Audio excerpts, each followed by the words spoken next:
Alors en pratique, on a d'abord voulu choisir quel type de vidéolaryngoscope Macintosh on allait mettre en place au bloc opératoire chez nous.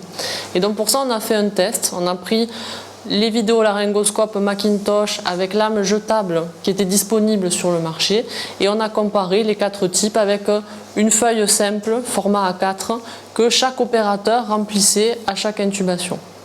Ensuite, on a déterminé un des vidéolaryngoscopes qui avait des meilleurs scores, à la fois en termes d'intubation difficile et aussi de convivialité. C'est-à-dire que les opérateurs, qu'ils soient infirmiers anesthésistes, internes, médecins anesthésistes réanimateurs, trouvaient plus agréable à utiliser au quotidien.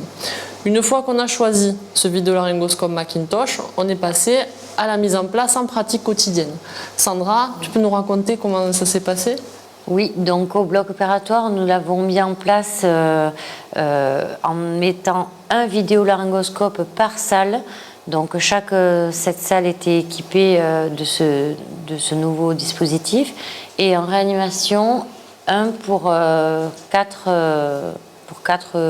lits de réanimation, voilà. Oui, absolument. Le fait de l'avoir mis en place de cette façon a permis à tout le personnel de se former, les infirmiers anesthésistes, les étudiants, les médecins, de pouvoir s'y former très rapidement, puisqu'il était d'emblée disponible.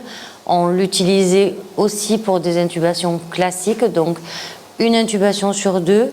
On était parti au départ sur une intubation sur 2 avec ce dispositif pour justement apprendre à le manipuler et pas forcément que sur une intubation difficile où on n'est pas forcément à l'aise, où on est plus stressé.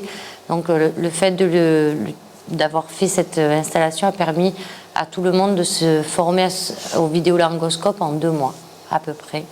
Quand tu dis une intubation sur 2, les autres étaient faites avec le laryngoscope standard de Macintosh. Oui. D'accord.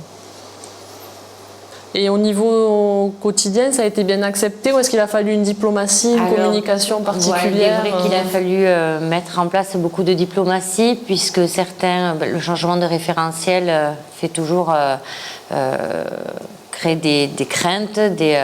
Donc on n'a pas forcé, il a été dit voilà, une intubation sur 2, mais la personne gardait le choix de l'outil.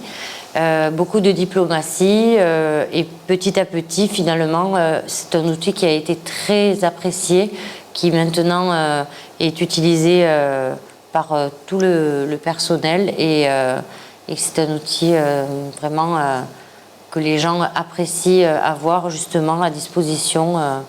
C'est rentré dans les mœurs. Oui, même les plus réfractaires au départ, ce sont ceux qui l'apprécient le plus quasiment maintenant et qui peuvent plus s'en passer justement. Tout à fait.